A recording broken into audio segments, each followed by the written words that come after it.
저는 1960년대에 시골에서 학교를 다녔습니다. 그때 학교 다닐 때는 호롱불이라는 게 있었습니다. 호롱불. 호롱불 밑에서 숙제하다가 머리 다 태우고 아침에 그 상태로 학교도 가고 그랬습니다. 그렇게 다 공부했습니다. 그 이야기를 하려고 그런 게 아니고, 공부 이야기를 하려고 그런 게 아니고 호롱불 이야기를 좀 하려고 합니다. 호롱불을 켜고 공부를 했는데 이제 초가 나왔습니다. 참 신기했습니다. 어떻게 촛불이 저렇게 밝을까? 이제 초는 아무 때나 쓰는 게 아닙니다. 아주 귀한 손님이 올 때만 촛불을 켭니다. 근데 촛불이 왔을 때 호롱불을 쓰레기통에 버렸습니까? 안 버립니다. 물론 촛불이 더 밝기 때문에 호롱불은 한 켠에 이렇게 제쳐놓습니다. 제쳐놓지만은 촛불을 킬 수가 없을 때는 다시 꺼내서 호롱불을 켜던 시대가 있었습니다. 웬 아침부터 촛불 타령이냐 하시는 분도 계시겠지만, 오늘 본문 말씀이 구약의 제사장과 예수 그리스도와 비교를 말하고 있습니다. 그래서 이 호롱불, 촛불 비유를 제가 사용을 한 것입니다. 구약의 제사장은 모세의 율법, 맞죠? 하나님께서 모세에게 주신 율법에 따라서 된 거죠. 율법에 따라서 제사장이 됐습니다. 그래서 이 법이 없으면은 제사장도 없습니다. 맞습니까? 법이 없으면 제사장도 없습니다. 그래서 법을 뭐라고 그러냐면은 계명이라고 합니다. 그래서 계명이 없으면은 제사장도 없다. 그런데 이 계명에 의해서 된 구약의 제사장이 있었는데, 법에 의해서 된 제사장이 있었는데 왜 하나님은 멜기세덱이라는 제사장을 아브라함에게 보냈겠냐? 이런 이야기입니다. 기왕의 제사장이 있었는데 멜기세덱이라는 영원한 제사장을 왜 아브라함에게 보냈겠냐? 그것은 율법, 소위 계명에 의해서 세워지는 제사장으로는 부족하기 때문이 아니냐? 너무나 당연한 거 아닙니까? 부족하기 때문인 것이 아니냐? 구약의 제사장은 계명에 따라서, 법에 따라서 된 것이지만은 멜기세덱은 법에 따른 것이 아니라 썩지 않는 생명의 능력에 따라 된 것이다. 그런 이야기죠.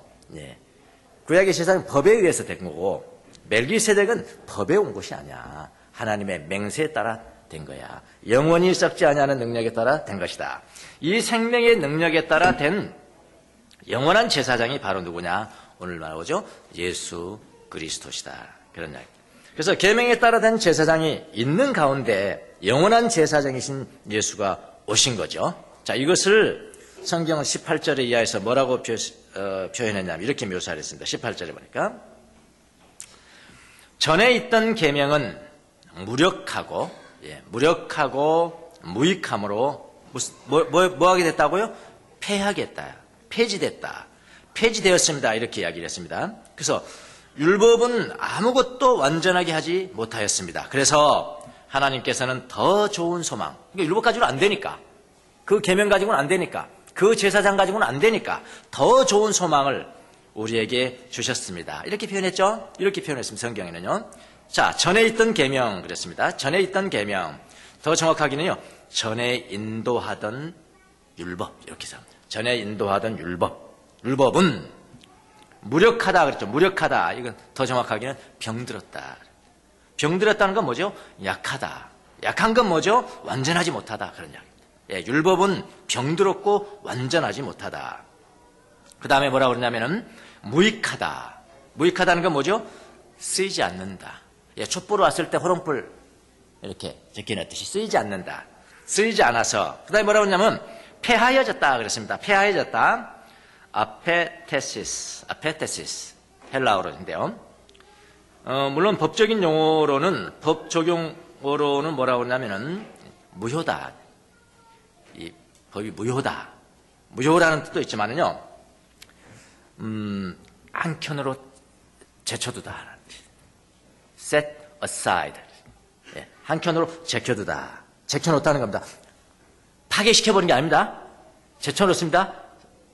까딱 잘못하면 나오는 겁니다, 이게. 까딱 잘못하면 초 없어지면 호롱불 나오는 겁니다. 예, 이렇게. 한켠으로 제쳐놓다는 그런 뜻입니다. 왜냐하면 더 좋은 소망이 오셨기 때문이다. 그 더 좋은 소망이 누구시냐? 예수 그리스도를 의미합니다. 자, 그분은 계명에 따라서 제사장이 되신 것이 아니라요, 썩지 않은 생명의 능력에 따라서 제사장이 되신 분입니다. 자, 근데 우리가 여기서 한 가지 봅시다. 율법이 폐해졌다 이렇게 했잖아요. 자, 예수님이 오심으로 율법이 폐해졌다. 그 맞는 말이죠. 율법이 폐해졌다고 하는데, 근데 이 중요한 것은 이 의미를 오해하는 사람들이 너무 많다 이 말입니다. 율법이 폐해졌다라는 말을 오해하는 사람들이 많다. 양극단이 있습니다. 항상. 여러분 가장 온전한 게 뭔지 아십니까? 양극단 가운데 있는 겁니다. 이쪽도 아니고 이쪽도 아니고 가장 온전한 것은 항상 가운데 있는 거예요. 자, 율법에 관한 양극단 주장이 있습니다. 어떤 분 이렇게 이야기합니다. 율법은 윤리 도덕에 관한 법이 있고, 의식에 관한 법이 있고, 민법에 관한 법이 그런 게 있다 이렇게 나눠요. 그 중에 윤리에 관한 법을 제외하고는 다 폐지가 됐다. 폐지가 되었고 윤리와 관계되는 법만 살아있다라고 주장하는 견해가 있고요. 그래서 이 사람들 그렇게 합니다. 율법의 1.1억도 무시하면 안 된다는 게 예수님 말씀이잖아요. 예, 그렇게 주장하는 사람들, 그런 견해도 있고요.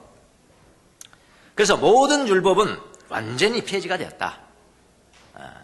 윤리에 관한 것 이외에는 모든 건 완전히 다 폐지가 되었다. 우리는 율법 아래 사는 것이 아니라 복음 아래서 산다고 주장하는 겁니다. 이런 이제 한쪽이 있고요. 아까 제가 말씀을 드렸듯이 항상 온전한 견해는요, 중간에 있습니다. 중간에. 자, 절제는 뭡니까? 절제는 온전한 거잖아요. 절제는 이쪽에 방탕함, 이쪽에는 방탕함이 있고요. 방탕함의 반대는 냉혹함이 있습니다. 두 개 다 안 좋은 거예요. 방탕도 안 좋죠? 냉혹함도 안 좋습니다. 그 중간에 있는 게 뭐냐? 절제입니다. 용기는 좋은 것입니다. 용기는 하나님의 덕입니다. 자, 용기는 어디에 머무르고 있느냐? 한쪽에 이쪽에 양극단이라고 했어요. 한쪽 끝에는 비겁함입니다. 비겁함이 있어요. 비겁함 저 반대 끝쪽에는 뭐냐면 거만함이 있습니다. 용기는 비겁함도 아니고 거만함도 아니고 비겁함과 용기의 중간쯤에 있는 겁니다. 그래 여러분 중용 아시죠? 예, 중용이 온전한 겁니다. 예, 용기도 그렇습니다. 정의라는 게 뭐냐?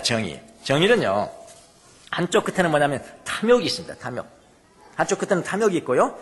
탐욕의 맨 저쪽 끝에는 뭔지 아십니까? 지나친 검약이 있습니다. 검소. 지나친 검약이 있습니다. 그 가운데 정의가 있습니다. 이렇게 온전한 것은 항상 중간쯤에 있는 거예요. 자, 율법이 폐해졌다는 의미는 율법은 잠시 뒤로 제껴준다는 의미예요. 아까 호롱불 잠시 깨버리지 아니하고 호롱불 잠시 제껴준다는 의미입니다. 촛불이 왔을 때 호롱불 잠시 제껴준다는 의미입니다. 없애버리지 않습니다.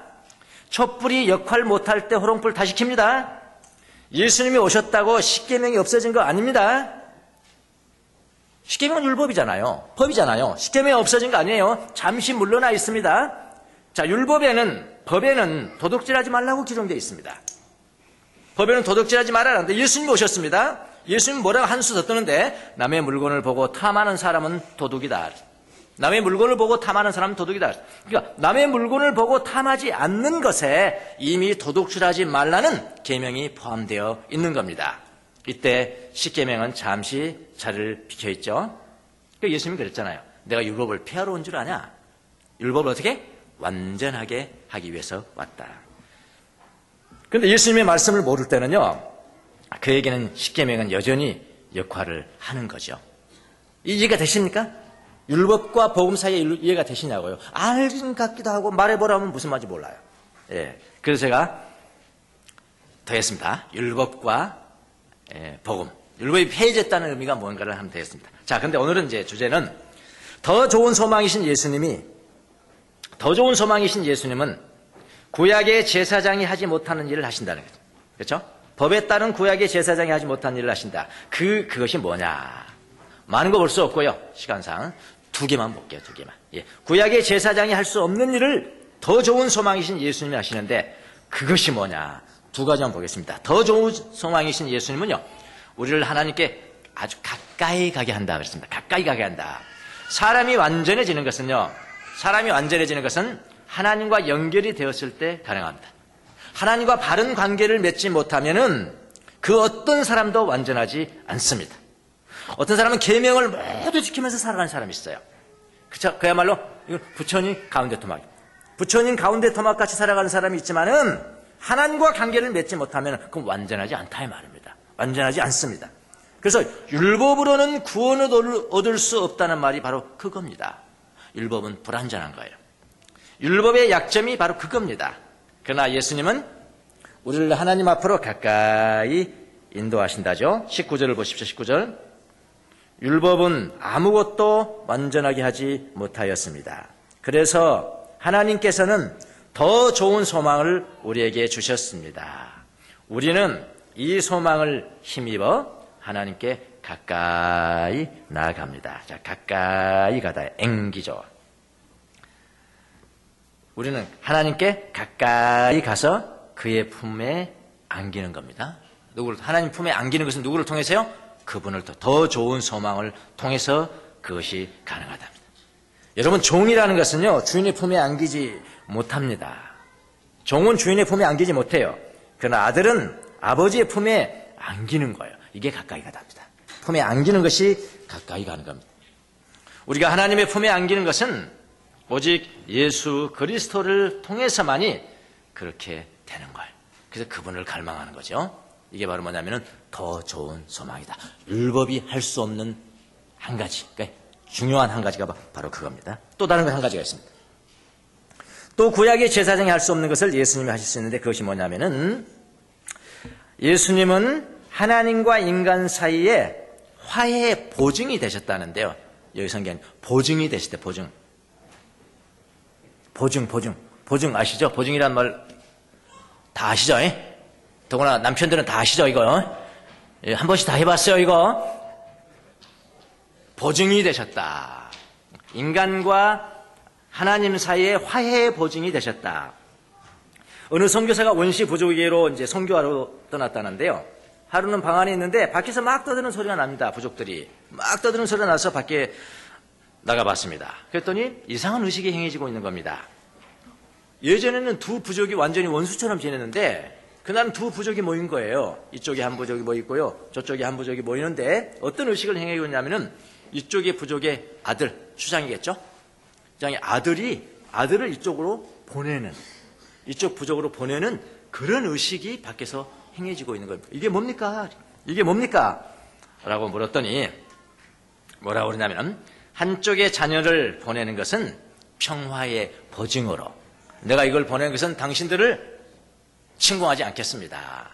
이런 보증으로 아들을 보낸, 추장의 아들을 보내는 그런 의식이었다고 합니다. 우리 역사에도 이런 거 있죠? 우리나라 역사도 이런 거 있잖아요. 우리나라 역사적으로 중국이 강대국이었을 때, 우리나라는 연약한 나라로 뭘 바쳤나요? 조공 바치잖아요, 조공 바치잖아요. 그 중에 절정이 뭡니까? 왕자를 보내는 거죠. 그렇죠? 힘이 없는 나라에서 힘이 있는 나라에게 절대적으로 복종할 테니까 당신들은 우리 침공하지 마세요. 라는 뜻으로 누구를 보내냐면 왕의 아들을 보낸다 이 말입니다. 그게 화해의 보증이에요. 그게 보증입니다. 이 의미는, 아들을 보낸다는 의미는 우리나라는 당신의 강대국에 절대적으로 복종하겠습니다. 당신들은 우리를 침공하지 마십시오. 그 보증으로 보내는 겁니다. 이게 보증입니다. 성경에도 유사한 것이 있습니다. 22절에 나와 있습니다. 22절에 뭐라고 하냐면은, 자, 이렇게 해서 예수께서는 더 좋은 언약을 보증하는 분이 되셨습니다. 보증하는 분이 되셨습니다. 여러분, 하나님도 보증인이세요. 예, 하나님도 보증인이십니다. 예수님이 우리에게 오신 것은 무엇을 의미하느냐면은 하나님이 우리에게 보증으로 주셨다는 거예요. 하나님이 우리에게 보증으로 누구를 주셨어요? 예수님을 주셨다는 거예요.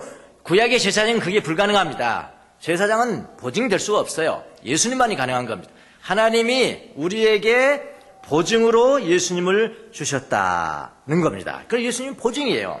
그런데 가만히 한번 생각해 보세요. 세상에서 보증이라는 건 뭡니까? 보증이라는 것은요, 약한 을이, 요즘 말로는 을이 가베게 하는 거예요. 맞지 않습니까?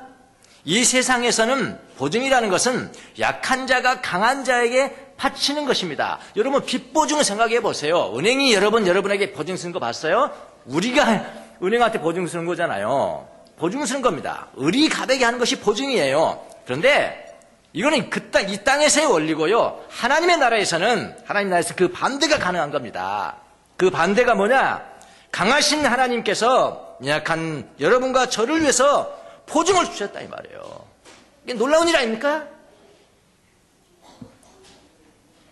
자, 이 보증이라는 건 뭐냐? 내가 너희를 절대로 친구하지 않게 하시며 주는 거 아닙니까? 보증을 주는 거 아니에요? 이상한 보증이죠, 이상한.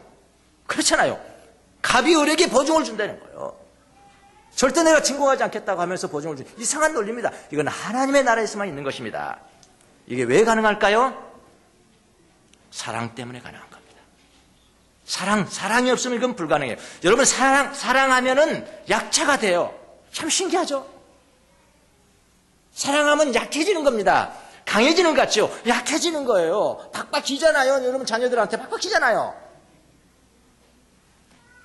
사랑하면 약자가 되는 거예요. 하나님이 우리를 그렇게 사랑하셔서 하나님이 약해지신 거 아십니까, 여러분? 어떻게 보증을 줄 수가 있어요? 강하신 하나님이 왜 보증을 서주실 정도로 약해지신 건가요? 그것은 하나님께서 여러분과 저를 그만큼 사랑하셨기 때문이다. 구약의 제사장은 절대로 불가능한 겁니다. 법에 따른 제사장은 절대로 불가능한 것입니다. 오직 하나님이 친히 하시는 것입니다. 그래서 예수 그리스도를 뭐라고 하냐? 더 좋은 소망이라.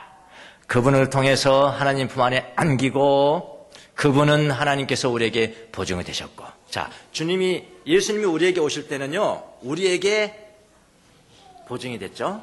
우리에게 보증. 근데 예수님이 이제 가셨어요. 예수님이 가셔가지고 하나님 보좌 우편에 앉아 계시잖아요. 그러면은 하나님을 위해서 우리가 보증을 보낸 겁니다, 이제는. 예. 기가 막힌 일이죠. 예. 그래서 여러분, 영원한 소망이신, 더 좋은 소망이신 예수 그리스도. 영원히 멸망시키지 않고 영원히 구원하겠다는 그 보증으로서 예수 그리스도를 우리에게 주었던 그 하나님을 영원히 사랑하며 살아가는 귀한 종들이 되시기를 예수님의 이름으로 축원합니다. 사랑하면 약해지는 겁니다. 기도하겠습니다.